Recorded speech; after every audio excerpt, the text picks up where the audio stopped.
Recording in progress. Ok, chicos, cualquier cosa que se corte, no tengan paciencia porque a veces hay bajones en la conexión de internet. Seguimos. Yo estaba hablando entonces del clado de eudicotiledonias. ¿Me escucha, Marquito? Sí, Inge, se está escuchando bien. Perfecto. Hablaba de saxifragales vitales, dije que después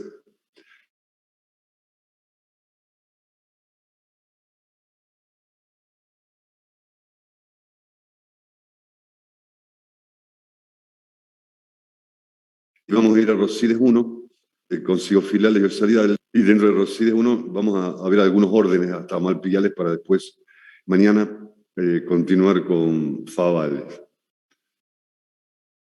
Si queremos hablar de este, no nos olvidemos que como carácter común todo este grupo de plantas, estábamos ante un grupo de plantas, habíamos dicho normalmente con piezas de la corola libro, varios súperos, flores pentámeras, con distintos tipos de frutos, que es el carácter que va a primar en este gran grupo inicial dentro del clado Roside. Las crasuláceas, como la palabra lo indica, son plantas crasas, o sea, son plantas suculentas con gran tejido musical.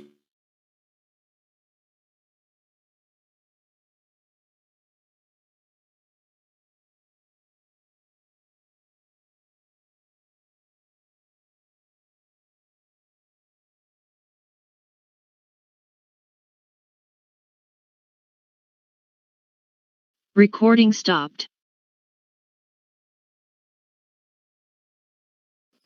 Hola. Hola. ¿Se escucha? ¿A mí? ¿Me escuchan? Sí, a usted Sí, profe. profe. Bueno, ahí se desconectó el Inge Bani, no, ya le voy a avisar para que... Inge, Sí. va a tener que reanudar desde saxifragáceas, porque cuando saxifragales, porque ahí se interrumpió el sonido, se quedó congelado usted. Bueno. Recording in progress. Yo, desde acá, Marquito. No, cuando estaba empezando con el orden saxifragales, la primera diapositiva, ahí se le interrumpió. ¿Esta? Ahí. Decía que dentro de saxifragales que está en el grupo de clado que se caracteriza por flores pentámeras, normalmente con piezas de la corola libre o varios súpero, piezas verticiladas, que generalmente dije que en el caso de crasuláceas son plantas crasas, o sea, con mucho mucílago, generalmente son plantas cam, que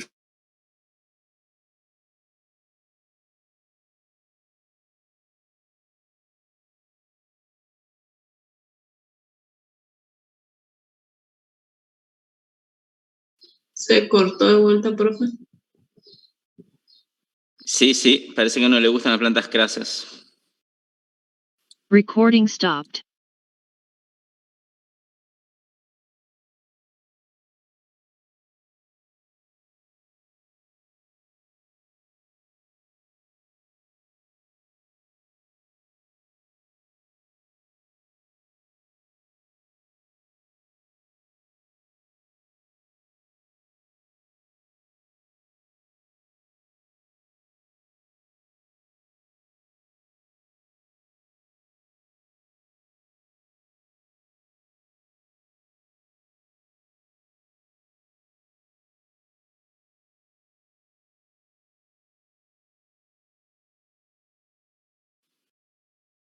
Ahí ya vamos a retomar otra vez. Ya va a compartir de nuevo su diapositiva el ingeniero.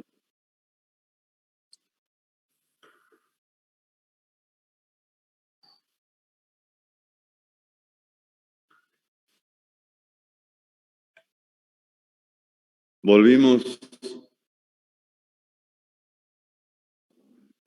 Sí, me parece que el tema de crasulácea está complicado. Sí, parece que Ahí ya lo pongo para reanudar la grabación. son cam. Repito, Recording in entonces, progress. Ahí está. Crasuláceas entonces son plantas crasas. Dijimos que todo este grupo se caracterizaba por ser flores pentámeras, con piezas de acrola libre, ovario súpero, muy ricas en mucílago, y generalmente tiene géneros de no mucha importancia agronómica, como sedum, calanchoe, que sí tiene especies que se cultivan como ornamentales. Dije que eran dije que no necesitaban demasiado agua para su mantenimiento, porque son muy ricas en mucílago. Y dentro de Saxifragaceae,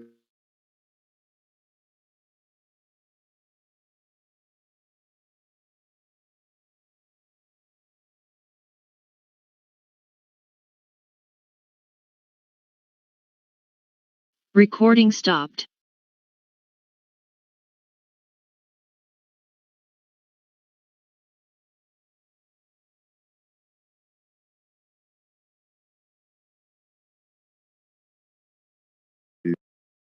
pero repito, no tienen demasiado interés agronómico. En vitales tenemos las familias Vitáceas. Vitácea es... Otra vez sigue. ¿Dónde? No pasa el grasulazo. No sé, ahí es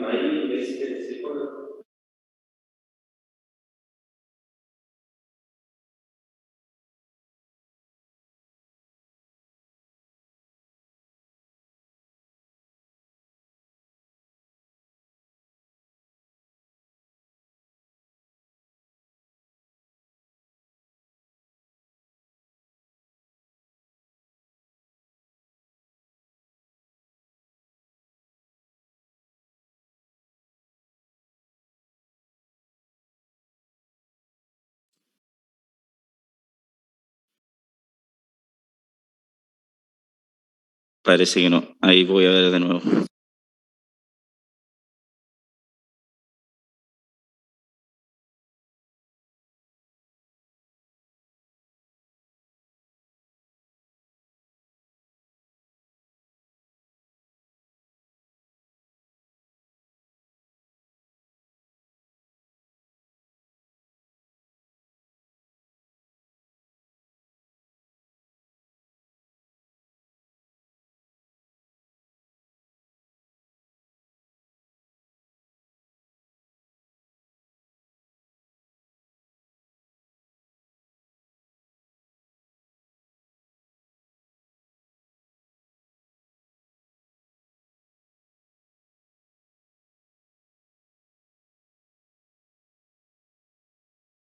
Marquito, ahí aparece, ¿qué hago? ¿Cierro?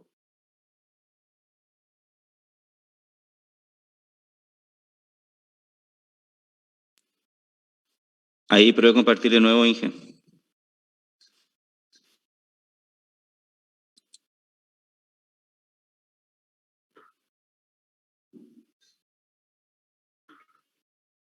Acá sugieren por ahí si puede probar apagando su cámara. Marco, discúlpame que jorobe, pero cuando empezás a grabar se produce. Vamos a intentar, bueno, Una vez cierro más. mi cámara. ¿Eh? Y probemos una vez más. Y si no, bueno, suspendo la grabación y grabo a la tarde. A ver cómo queda. Claro. Bueno, vamos a probar de nuevo. Ahí reinicio la grabación a ver qué pasa. Recording in progress. ¿Listo?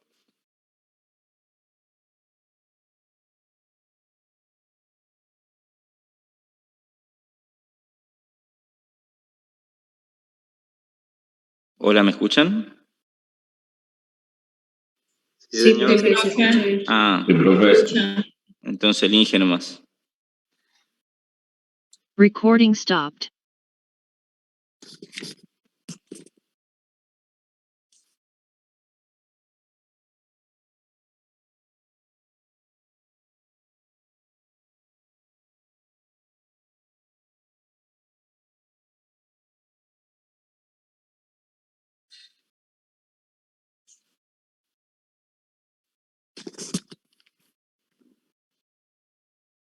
Ahí estamos de nuevo.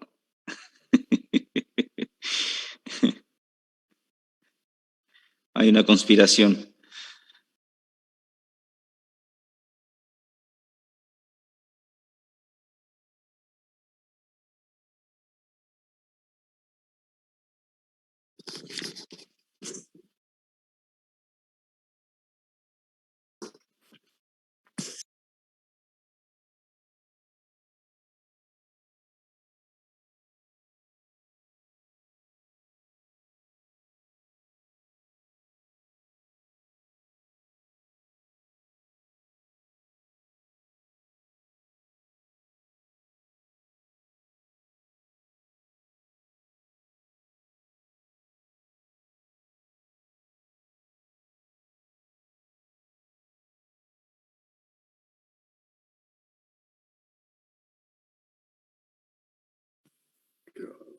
Qué lástima.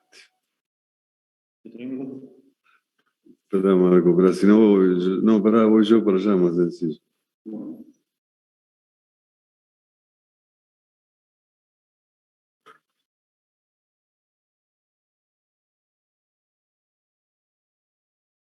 ¿Qué hacen?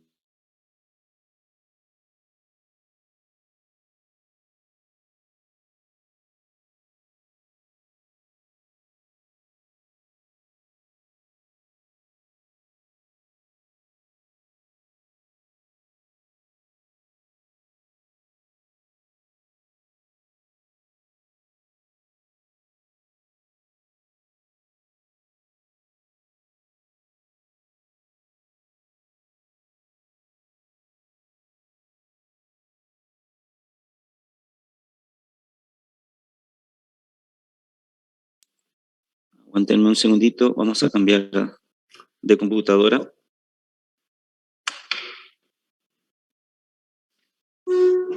Sí, señor.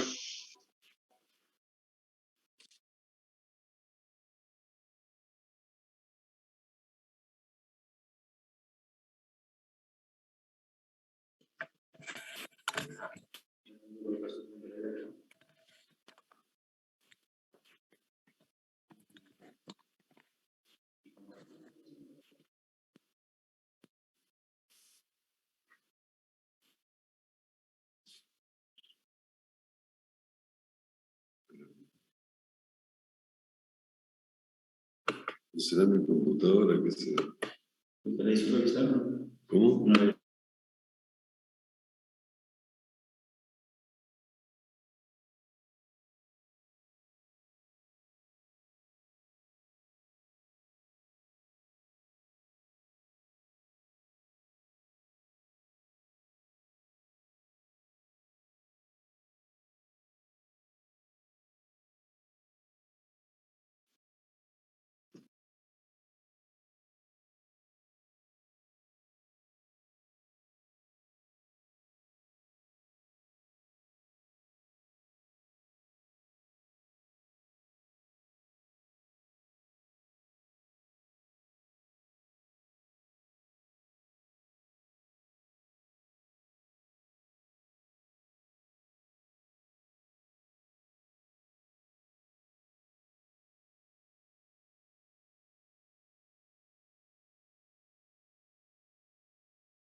Recording in progress.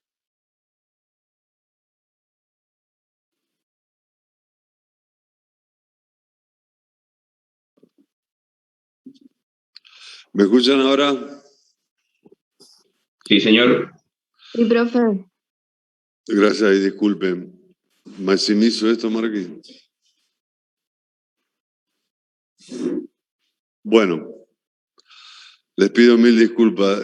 Seguimos. Decía que dentro de esas cifregales crasuláceas es un grupo de plantas normalmente que tienen flores pentámeras, ovarios súpero, con piezas de la corola en verticilos. Son ricas en mucílago. Normalmente son plantas CAM que sintetizan el dióxido de carbono recibido, asimilado durante el día a la noche.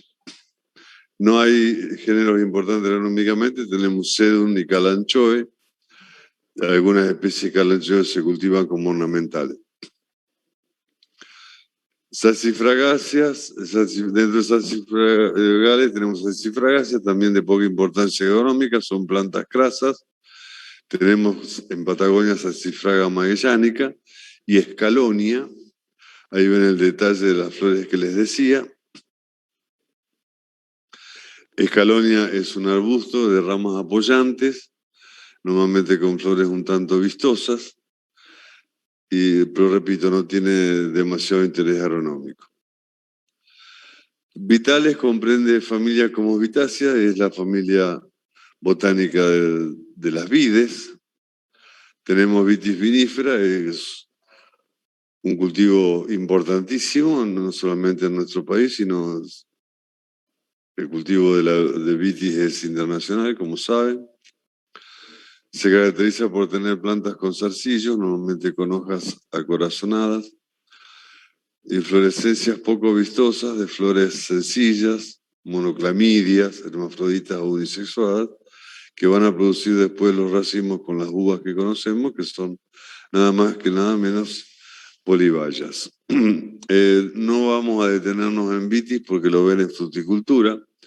Simplemente recordarles que hay vitáceas nativas como el género Sisus verticillata, que se trata de plantas también con zarcillos que pueden ser volubles y pueden llegar a ser un problema para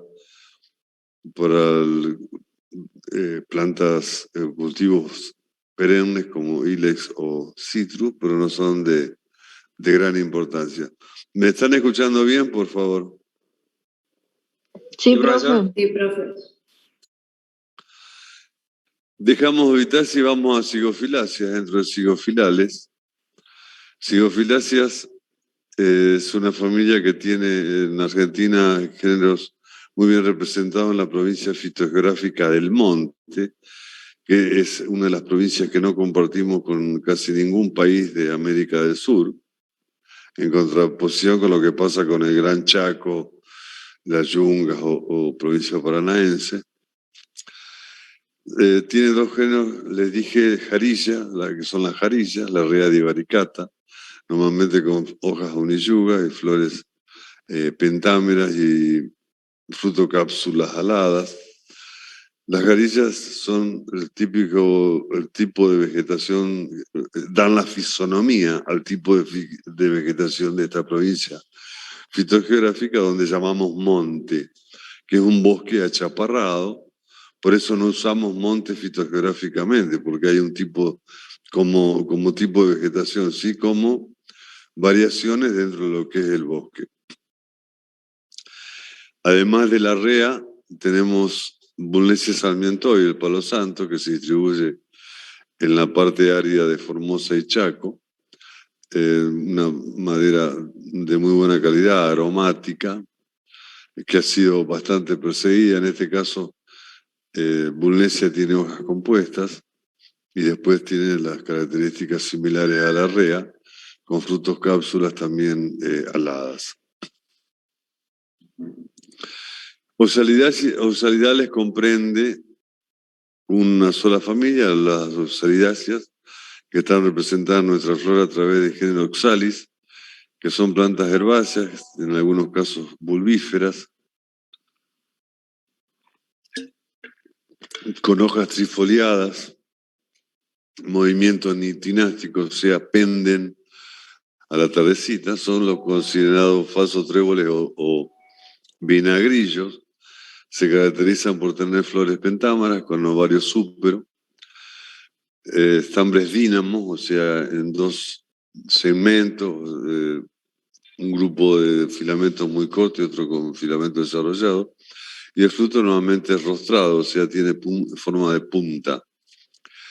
Oxalis puede ser malezas, se la considera más que nada como planta arbense, puede ser malezas en cultivos de invernáculo, en plantas ornamentales. Hay varias especies de Oxalis en nuestra flora, entre ellos corniculata. Y repito, vulgarmente se los conoce entonces como falsos tréboles o vinagrillos por el gusto agrio que presentan. Hay un Oxalis en el noroeste que es cultivado, que es la oca, y que se consume y forma parte de la dieta de esas culturas. Malpighiales entonces ya comprende un número de órdenes importantes, de familias importantes, el orden Malpighiales, como euphorbáceas, liniáceas, pasifloráceas, salicáceas, violáceas, eritroxiláceas, malpighiáceas y rafflesiáceas. De estas familias vamos a hacer hincapié en euphorbáceas, en lináceas, en salicáceas y eritroxiláceas, que yo diría que son las familias más conspicuas y con mayor cantidad de representantes agronómicos que debemos tratar. Las euphorbáceas dentro de Malpighiales son las únicas plantas que tienen látex. Generalmente pueden ser herbáceas o arbustivas o arbóreas. Se caracteriza por tener flores unisexuadas, normalmente muy poco vistosas. Y el fruto típico es un tricoco. Normalmente tiene siempre 3 carpelos en las flores femeninas. El ejemplo que ilustramos acá es Crocoton plantiano, que es una maleza importante en nuestra zona. Ahí lo tienen ilustrado, bastante fácil de distinguir y muy disperso, muy bien representado en los lugares que tienen alteración, o sea, donde hay suelos returados que ocasionan labranzas. Tenemos también la sangre de drago, Croton urucurana, que el género Croton también tiene muchos representantes. La sangre de drago es un arbusto muy común en la vera de los espejos de agua o en nuestros humedales. Se caracteriza por tener hojas acorazonadas, algunas teñidas de un color rojizo, muy característico. Tiene flores también inconspicuas, muy poco vistosas. Euphorbia es uno de los géneros más numerosos dentro del reino vegetal, tiene más de 2000 especies. Creo que la caracteriza este tipo de inflorescencia que conocemos como ciatio. La parte vistosa de la inflorescencia son las brácteas o isófilos coloridos, y la verdadera inflorescencia es el ciatio, que lo tienen representado aquí abajo. Por una parte, la flor femenina con un gran ginóforo, y en la base tenemos flores masculinas reducidas a un estambre con filamentos articulados y un gran nectario que sirve para atraer los polinizadores, que es muy manifiesto. No, el ciatio no es sinónimo de euforbiácea, repito, pero sí el ciatio es sinónimo de género Euphorbia, que tiene representantes que también pueden ser maleza, por ejemplo, Euphorbia tuediana. El lecherón, Sapium hematospermo, es un arbolito que está muy bien representado dentro de nuestros humedales y nuestros bosques hidrófilos de inundación. Tiene también inflorescencias muy poco conspicuas y muy poco vistosas, con látex. Nidósculo ambomaculato es urticante y es una planta que está muy asociada a las sabanas de Leonurus mútico, o sea, a los espartillares, más urticante que ortiga, y bueno, tiene las características de las flores de euforbiáceas y de fruto tricoco. Y atrofa es un género representado en nuestra flora, tiene una diversidad importante en la zona árida argentina, puntualmente en el Chaco árido y Paraguay. Les ilustro esto porque Atrofa en algún momento se la quiso cultivar para extracción de aceite y usarlo para biodiesel. Más o menos tenemos 4 o 5 especies de atrofas, todas ellas arbustivas, en nuestra flora nativa. Y tenemos un cultivo muy importante para la zona que es Manijao esculenta, la mandioca, que por supuesto se cultiva por las raíces tuberizadas. Es un aporte alimentario importantísimo, con un posible centro de variación en Perú, y de ahí se ha dispersado su uso por los Andes hacia el norte y hacia el sur. Está muy adaptada a la zona, normalmente se necesita para cultivarla horas de luz importantes y también diferencias de temperatura. Hay una cantidad, se multiplica por ramas, o sea que hay una cantidad de clones que se cultivan en nuestra zona. Repito, es muy nutritiva con respecto a no solo a hidratos de carbono, sino tiene complejos vitamínicos importantes y teóricamente reemplaza la ingesta de hidratos de carbono en los lugares donde no se puede consumir papa. Estoy hablando del subtrópico.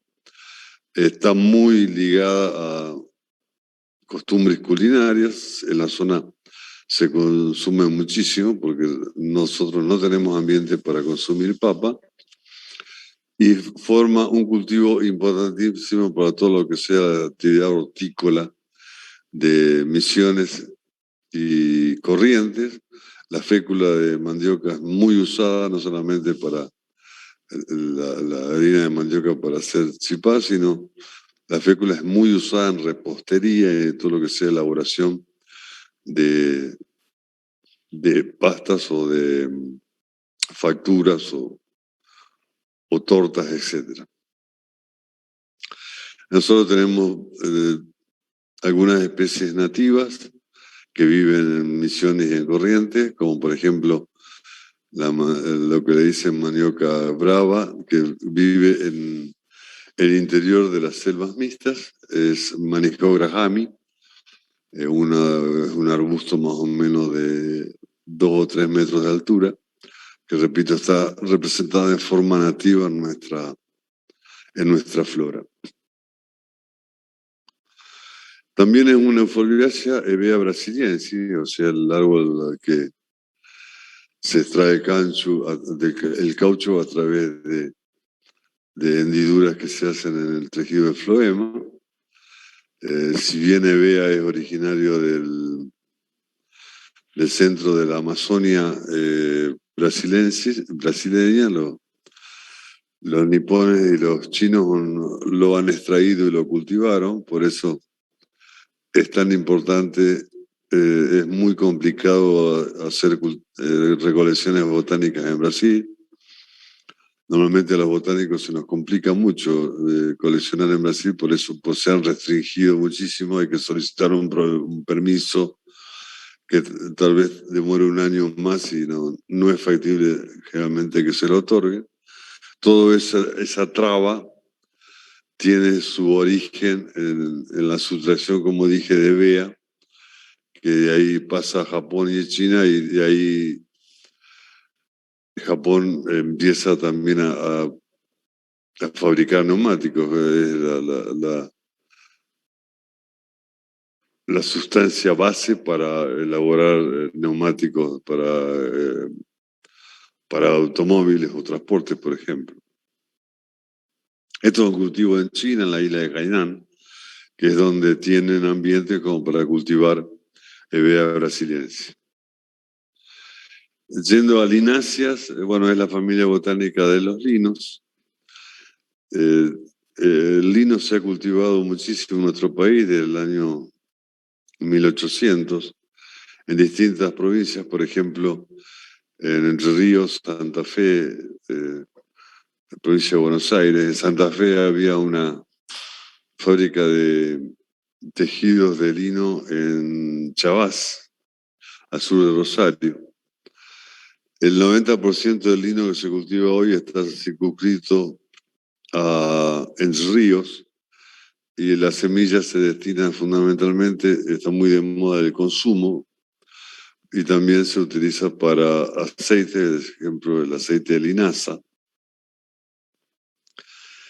Que se lo utiliza para pinturas, barnices, etc. Se retoma el uso del aceite de linaza. Y también hay un carácter que se retoma de esta planta, que es la fibra. La fibra de lino ha sido utilizada para tejidos desde el comienzo de la era por los egipcios, por los romanos. Y en la actualidad, medio que la hilandería, el hilado de las fibras de lino se hace únicamente en Canadá y en Italia. El tejido de lino se descubre que es menos contaminante que los sintéticos, que el poliéster, más fresco que el algodón y más resistente, así que se vuelve a imponer el uso del lino como textil, que antes, por ejemplo, se usaba la planta después de cosechar las semillas, la paja que quedaba, pero también hay algunas variedades que se arrancan antes de la floración y se dedica a hacer el hilado, o sea, la extracción de la fibra, que es un proceso químico como el que se realiza en varias plantas. Realmente el cultivo de lino era muy vistoso por su colorido, generalmente se hace en invierno.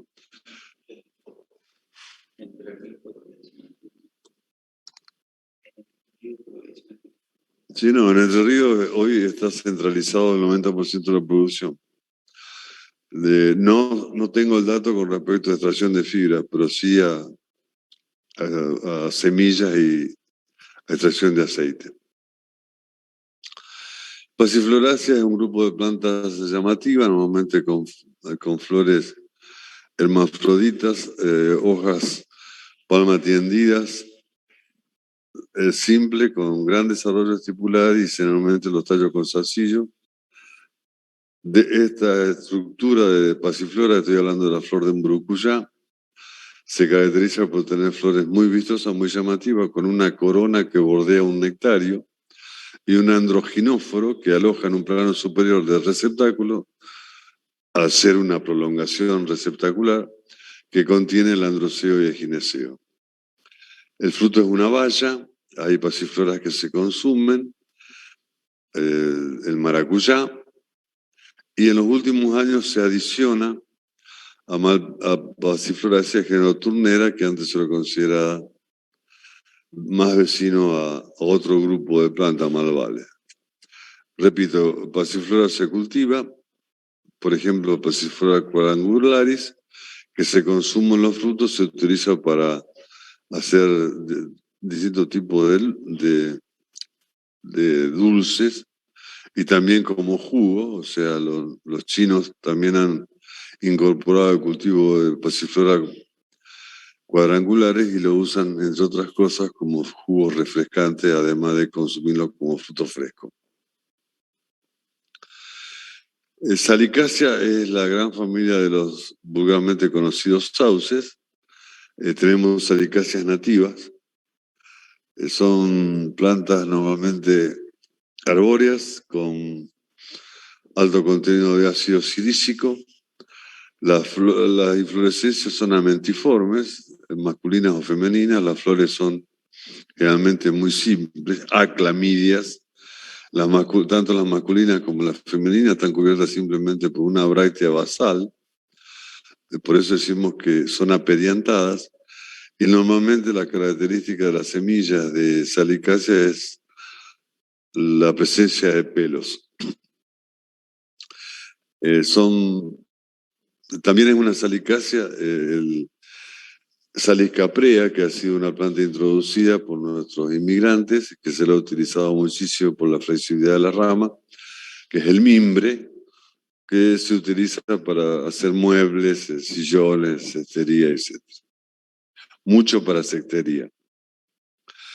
Salis humboldtiana y Salis babilónica son dos especies que se han cultivado muchísimo en nuestra zona. Hay una gran zona de producción de salicáceas en el delta del Paraná, ya que necesitan tener muchísima humedad. Se la utiliza en algunos casos para pasta papel. Hoy en día la producción en América del Sur de salicáceas hemos sido superados por Chile. La madera blanda de salicácea se utilizó además también muchísimo para fabricar cajones de empaque, por ejemplo, de frutas o verduras durante muchos años. Una madera muy blanda, muy maleable, muy manejable. No para hacer muebles, por supuesto, porque tiene mucho contenido acuoso, pero sí para hacer, repito, elementos de empaque.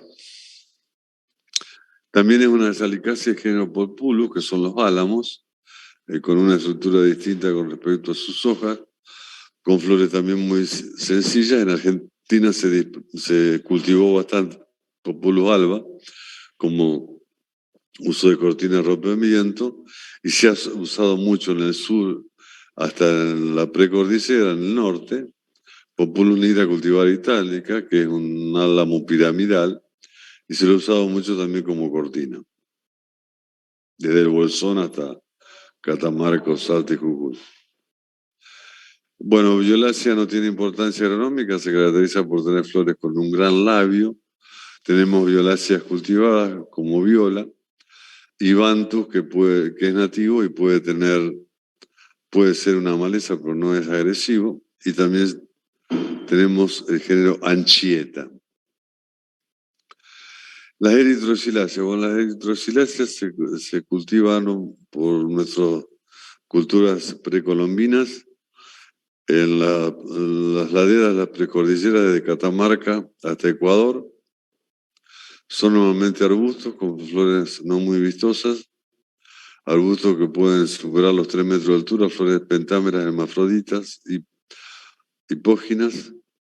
El consumo de la coca, el cultivo está muy regulado en todas las provincias, en Argentina y en Bolivia fundamentalmente, en Perú y en Ecuador, porque el consumo está autorizado, lo que es el mascado de las hojas de coca, que son normalmente, se lo usa como estimulante. Los españoles lo habían seleccionado simplemente en algún momento para la clase de mayor, las grandes élites de gobiernos, los reinados y demás, pero después se empieza a usar para los obreros porque se dan cuenta que son estimulantes y sirve para tal caso en el caso de obrajeros. Se sigue usando, se usa en bolos, generalmente mascables, que se los mezcla con una sustancia alcalina, normalmente con bicarbonato, y eso, repito, estimula a la gente que trabaja durante distintas labores, y también quita el apetito y ayuda a pasar muchas horas en determinadas actividades. De esta planta se extrae clorhidrato de cocaína, una droga peligrosísima, de mucho consumo lamentablemente.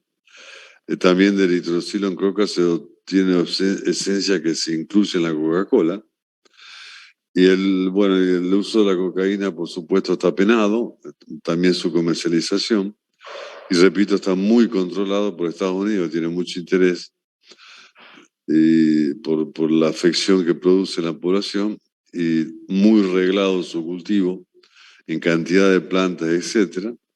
Repito, en Bolivia, Perú y también está controlado en las provincias de Argentina. En Malpighiaceae tenemos un grupo de plantas que pueden ser generalmente con ramas apoyantes o volubles. La característica de Malpighiaceae, por lo menos la sudamericana, es la de poseer flores con ovarios súperos, pétalos pandurados en forma de violín y normalmente tienen 2 nectarios extraflorales en el embés de los sépalos del cáliz. Ahí tenemos nuestra flora Janucia guaranítica, que puede llegar a ser una maleza. Y este Maphyllum litorales, que realmente es una enredadera que está en las selvas mixtas. Repito, no tienen gran importancia agronómica, son muy fáciles de identificar por la estructura de flores que les describí. Por último, Rafflesiaceas. Normalmente son plantas parásitas. A Rafflesiaceas pertenece Rafflesia nordi, que vive en Sumatra, una de las flores más grandes del reino vegetal. Y nosotros tenemos Pilostylis berteri, que normalmente es una parásita, con un gran aparato anteral, una estructura distinta a las flores normales, que se aloja y puede usar como hospedante a especies de género Acacia, que son nuestros aromitos o nuestras acacias que viven en la flora nativa. Bueno, con esto terminamos. Gracias por el tiempo, por el silencio y por la paciencia que nos llevó a conectarnos. Y mañana vamos a comenzar con el estudio de el orden Favales, con una de las familias más importantes que tiene, que son las fabáceas o para nosotros leguminosas. Gracias, buen día. Recording stopped.